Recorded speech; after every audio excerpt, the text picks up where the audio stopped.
आजकाल जे पॅरेंटिंग चालू आहे म्हणजे मुलांना ओरडायचं नाही, त्यांना प्रत्येक गोष्ट समजून सांगायची, मारायचं नाही आणि काय काय काय काय असं जे काय चालू आहे.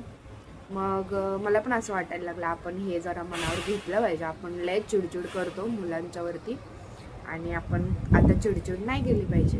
तर मी थोडे दिवस म्हणजे मुलांना अजिबात नाही ओरडली, बाळ बाळ व्यवस्थित असं समजून सांगितलं. पण ना काय असतं माहिती आहे, माणसाची एक लिमिट असते.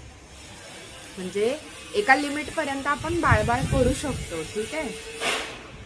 मग एक्झाम्स येतात ना, मग तेव्हा ती लिमिट म्हणजे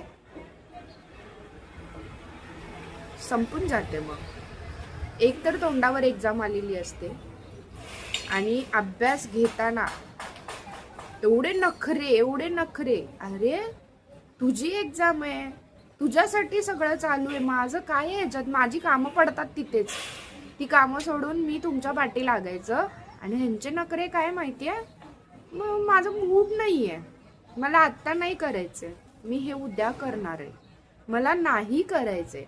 त्यातल्या त्यात छोटा श्रीव शरणवला तरी जरासं ओरडलं तरी तो ऐकेल, पण श्रीव बापरे, श्रीव अजिबात नाही ऐकत. आज श्रीव तोंडावर उलटं बोलतो. शरणला तर धुवायची मी लहानपणी, आता नाही धुवत एवढी. पण लहान मुलं एवढी डांबीस असतात ना, तोंडावर बोलतात सरळ, नाही करणार, मला नाही करायचंय. काय बोलणार तुम्ही? बोलूच नाही शकत काय. पण ते पॅरेंटिंग सगळं संपलं. मग एक्झामच्या टायमिंगमध्ये ओरडली मी, नाही होणार माझ्याकडनं ते पॅरेंटिंग. बाबू असू दे, नाही होणार माझ्याकडनं. नवऱ्यावर ते ओरडते मी.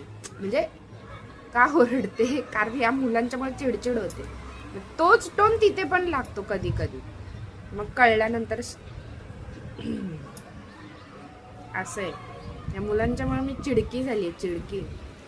आता पहिले मी लय शांत होती. विचारा माझ्या मम्मीला, शांत म्हणजे खूप शांत होती मी.